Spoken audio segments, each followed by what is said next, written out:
All hail Biafra. This is Biafra Liberation Army Network coming to you again. Please like, share, and comment. This is a pure case of agenda, and it has IPOB backing. That since IPOB and its leaders are followers of Jewish or Judaism religion in the East, while white clothing Christian religionists and their churches somewhere in the Southeast, that they classify this IPOB because they look like they are Jewish people, and that is why they are killing them in the Southeast. He said, nowhere, like I told you in this report, where he will say he admits of the fact that there is any killing in the Southeast and that the killing was perpetrated by the IPOB or Eastern Security Network. This is the only report the senator relied on. IPOB, and IPOB simply means the indigenous people of Biafra.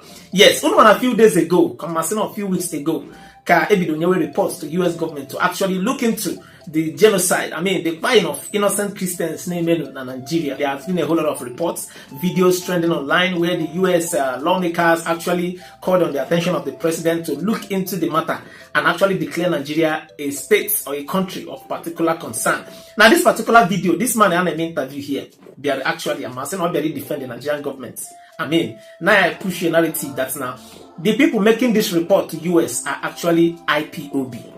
Like, I saw the video, it's taking time and watch this video over and over. This is what tell you how to watch here, not the conversation that actually played out here. I'm gonna like if you watch this video from beginning to the end.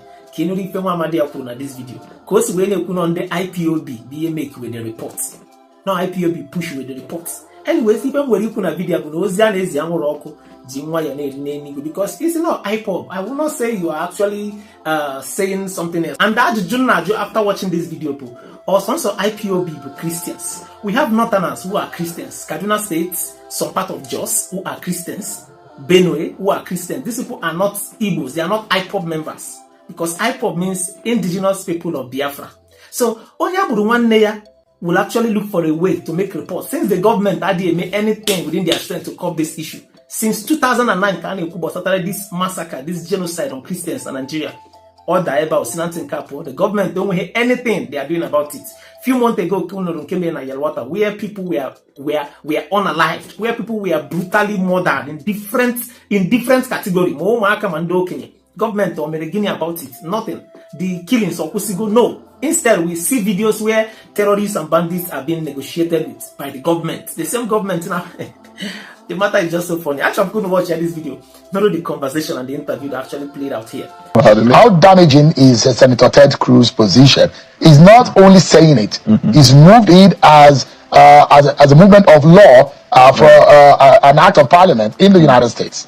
First of all, Senator Ted Cruz is having a declining popularity in the US because of some of the extreme positions he has taken in favor of AIPAC, which the MAGA base are not happy with him. People like Tucker Carlson, Candy Owens, there are quite a number of them who are not comfortable. So in a bid to revive his ailing political career, he decided to choose people of like minds to do that. But let me not push far in that regard and focus on the germane issue of substance. Senator Ted Cruz published on his official Twitter page allegation against the government of Nigeria. And if you look at that, you see he said there is a genocide, there's a killing of Christians in Nigeria, to which public officials are either complicit or all they are participating in it. In other words, he's trying to say that there is a genocide and the genocide is perpetrated by Nigeria government.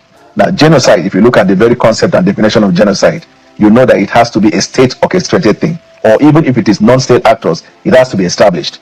The second thing is talk about the participation of the government of Nigeria. He knows it is false, but let me tell you where the story is coming from. Or maybe he doesn't know. Let me tell you, the reason is because almost all of them base that position that they said on this report. This report was written by Inter-Society Civil Liberty and Rule of Law. They call them International Society for Civil Liberties and Rule of Law. It is founded in Nigeria and it is somewhere in Onitsha. Most of the references they made were in this report. Now, if you look at this report, which was first published in August, and then they updated it last month, September, you will know that this is a pure case of agenda, and it has IPOB backing. This report can be seen on their website, Inter-Society Civil Liberties and Rule of Law. Now, they gave what they call to be a report of killings in Nigeria. They said they got their sources from multiple places. They also said they relied on their previous archive in reaching the conclusion. If you look at the entire report, 70% of the cases of killing that they are referring to happened in 2015, 2016, and I think 2018.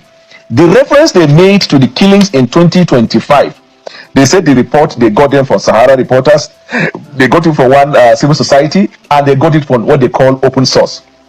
Almost all of the things that they were published, they were based on hearsay. Now, if you're writing a report, the little I know about people who understand what research is, you have to go to the root of the source.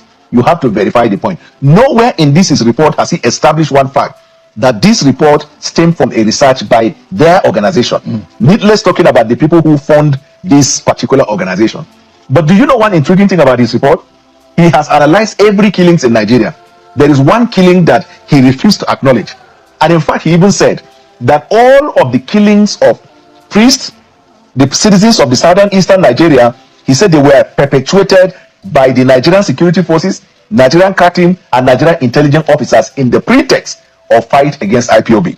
Then in that report, he came to that very, very important point here, where he said all of these have seen reckless whatever, and that the premise for which there is false labeling, mass criminalization, class stigmatization, and here's the conclusion, is premised on two things. Number one, that since IPOB and its leaders are followers of Jewish or Judaism religion in the East, white clothing Christian religionists and their churches somewhere in the Southeast, that they classify this IPOB because they look like they are Jewish people, and that is why they are killing them in the Southeast.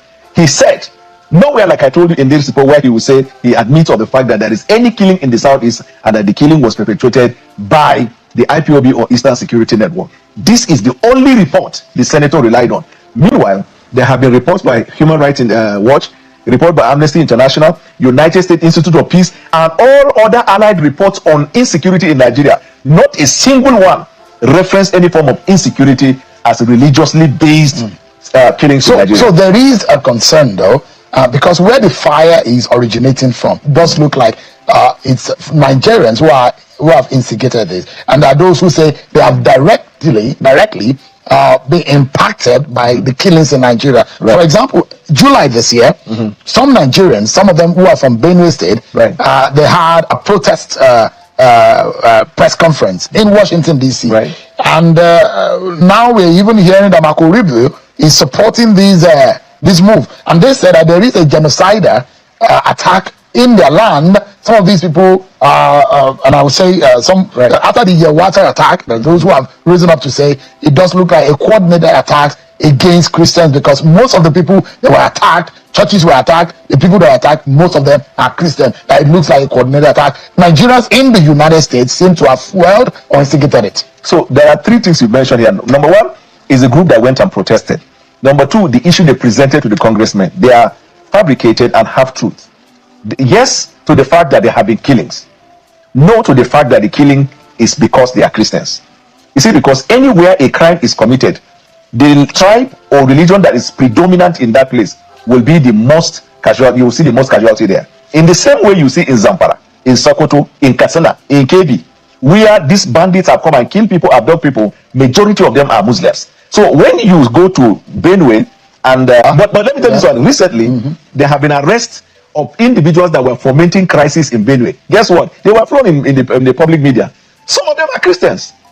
So some of the places, the crisis, they ask their governors will tell them, because governors receive intel report.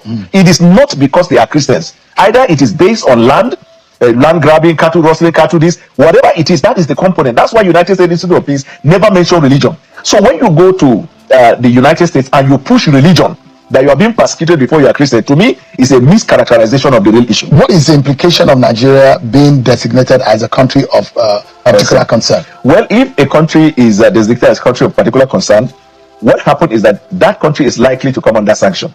And the sanction can be either of these four. It can be on travel ban, it can be embargo on the sale of arms to you, it can also be trade-related embargo, where there is this tariff or whatever trade restriction, and it can be the fourth one. I think I can't remember. Either of these four can happen to you. Now, some of these Nigerians who are overzealous and are wanting this thing to come on Nigeria because either you are in the opposition or you are even a pastor, you feel that this thing should happen. If the embargo or ban is placed on Nigeria, maybe you've been going there to preach. Nigerians can't go to America. Recently, Donald Trump banned certain countries where people from those countries can't go there. So you have to know, if you are somebody that travels abroad for what, it can be religious, it can be trade, it can be business. If a sanction is placed on you, that is likely going to affect. But there are those who will say the Tinubu government has to do a lot of work because these things are being instigated by Nigerians. So let me tell you why lately Nigerians have been crying for long about insecurity. They've been pushing this issue of religion say for a long time. But these guys in the West, that's why I say it's orchestrated agenda. These guys in the West never paid attention to it until an event happened at the United Nations. And 24 hours after that event, Bill Maher was the first to start talking, and he said that it's killing of Nigeria. If you're Western media, you are not talking about it. Shame on you. And I don't know why the Nigerian people are not in the street protesting.